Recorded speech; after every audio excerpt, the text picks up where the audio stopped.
In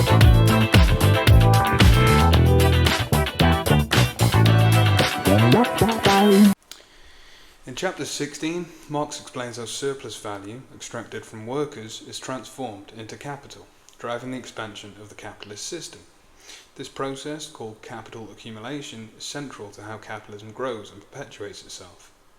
Marx reveals that surplus value doesn't just enrich individual capitalists, it becomes the fuel for an ever-expanding cycle of exploitation, innovation, and profit. By the end of this chapter, you should understand how the profits extracted from labour are reinvested to sustain and deepen the capitalist system. Marx begins by describing the self-expanding nature of capital. Surplus value, once extracted from workers, is reinvested into production as additional capital. This creates a cycle where profits are continuously turned into more investments, which in turn generate more surplus value, or profit. Marx writes, "Capital is value in motion, perpetually seeking to expand itself." The steps in this cycle are: number 1, surplus value is extracted from workers during the production process. 2, this surplus is reinvested in the form of constant capital and variable capital. And 3, the expanded capital generates even more surplus value in the next production cycle.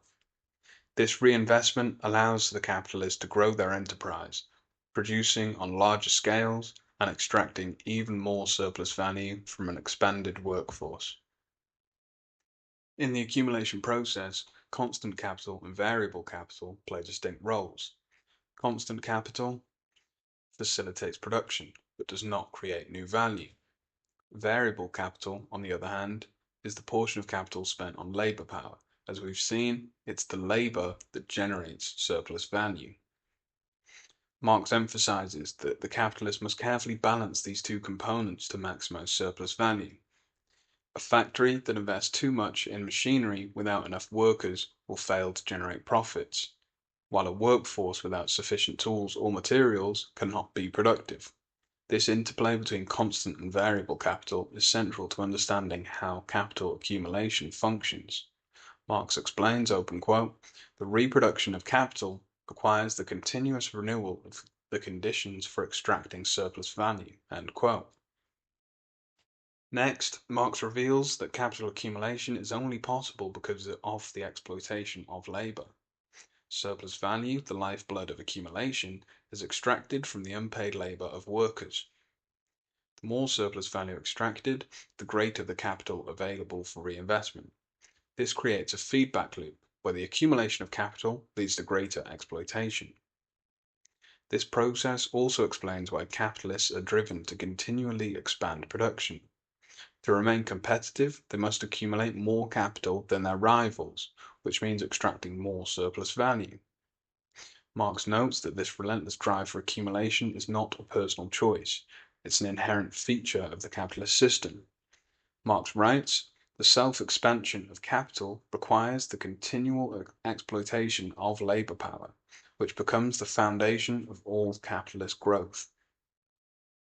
Marx then shows that this process of accumulation has profound social consequences. As capital expands, the power of the capitalist class grows, while workers become increasingly dependent on their system for their survival.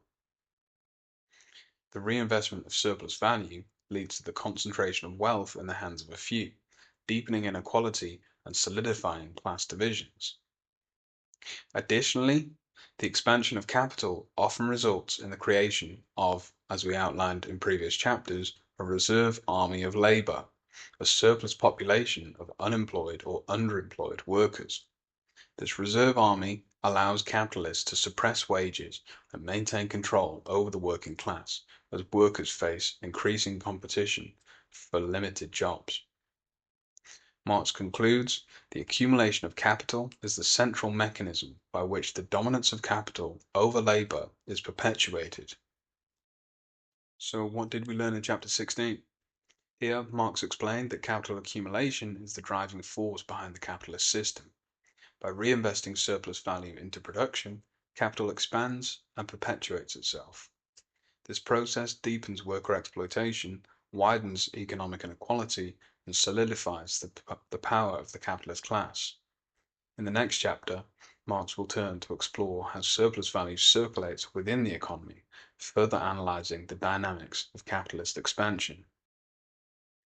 In chapter 17, Marx explores the circulation of surplus value within the capitalist economy.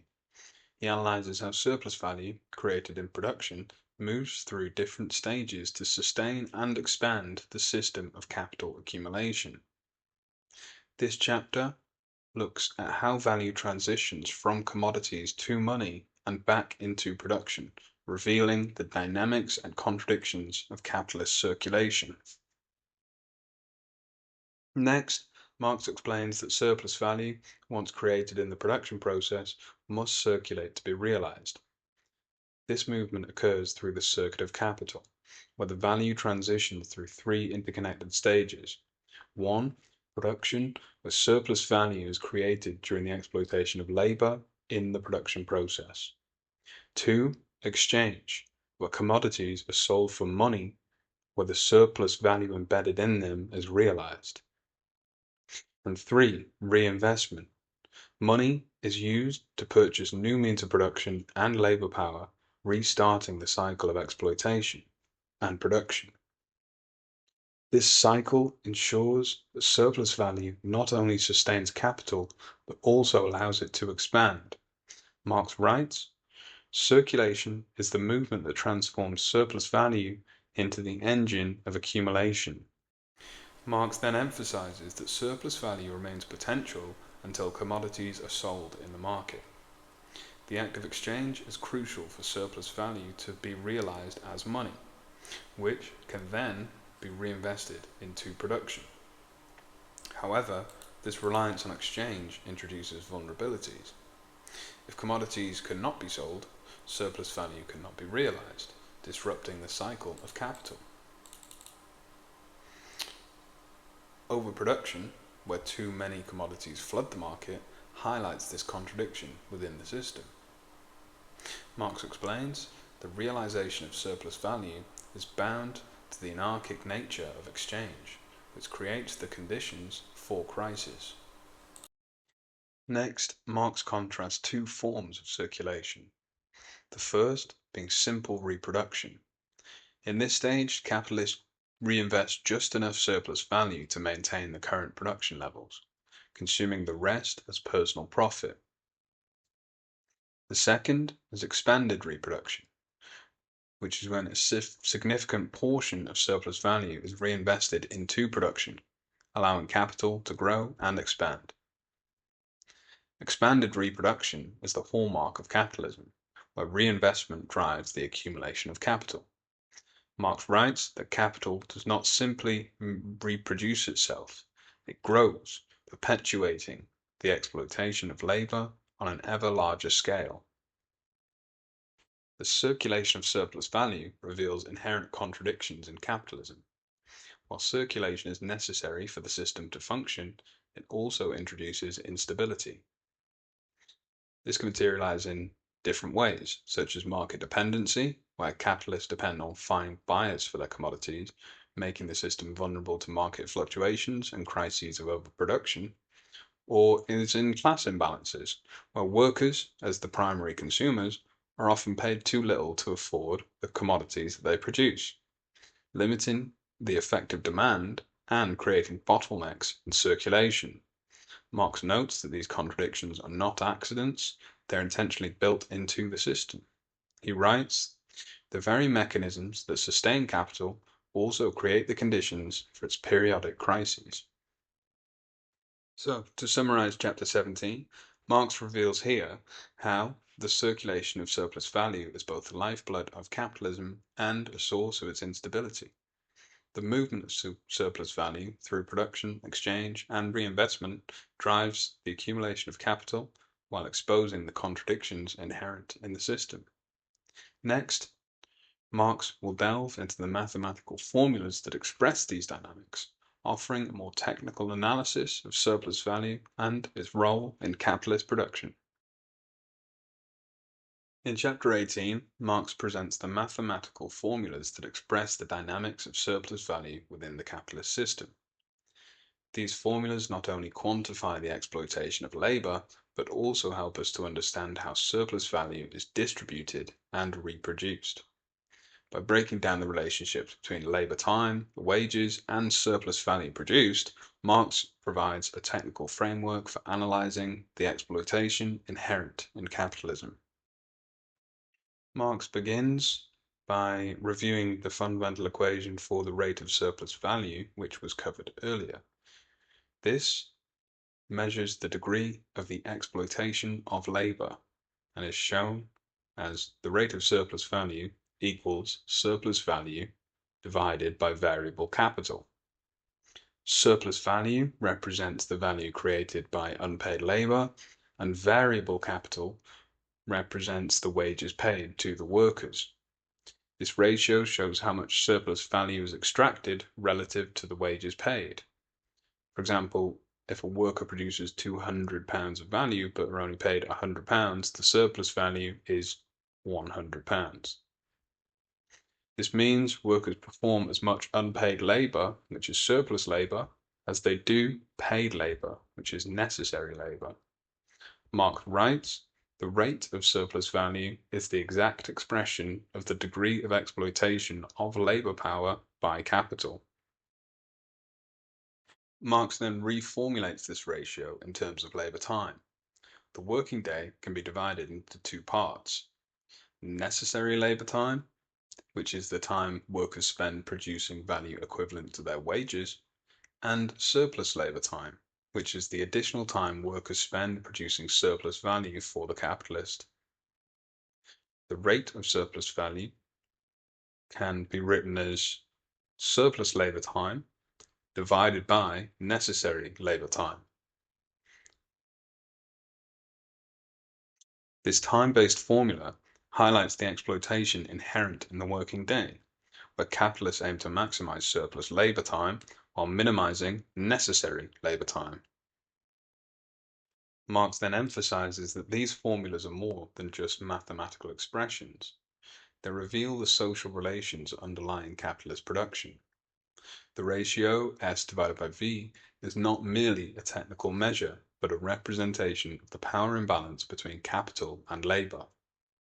It shows how capitalists extract value from unpaid labor, demonstrating the systemic nature of exploitation in the capitalist system. Marx writes, the formula for surplus value is the most precise measure of the capitalist exploitation of the worker. This formula also clarifies why increasing surplus labor time or reducing necessary labor time is essential for capitalists. By intensifying productivity or extending the working day, they can increase the rate of surplus value without raising wages. Before moving on to part 7, let's quickly recap the key insights from part 6, the process of accumulation of capital. Here Marx examined how surplus value drives the self-expansion of capital. This part explored how surplus value is reinvested, how it circulates through the economy, and how mathematical formulas can quantify exploitation. In chapter 16, Marx explained the conversion of surplus value into capital, where profits extracted from labour are reinvested into production. This cycle of accumulation expands the scale of production for the capitalist, increasing their productivity and deepening worker exploitation. Marx emphasized that accumulation is not just about maintaining the system, it's about growing it, perpetuating capitalism's relentless hunger for expansion. Next, in chapter 17, Marx analyzed the circulation of surplus value, showing how value transitions between production, exchange, and reinvestment. He highlighted how surplus value is only realized when commodities are sold, making capitalism dependent on the market. This dependency introduces contradictions, such as overproduction and underconsumption, which create instability and crises within the capitalist system. In chapter 18, Marx provided the mathematical formulas to work out the rate of surplus value. This expresses the degree of exploitation the worker feels quantitatively. These formulas reveal how surplus value is extracted through the imbalance between necessary labour time and surplus labour time, giving us a precise way to measure the power dynamics between capital and labour.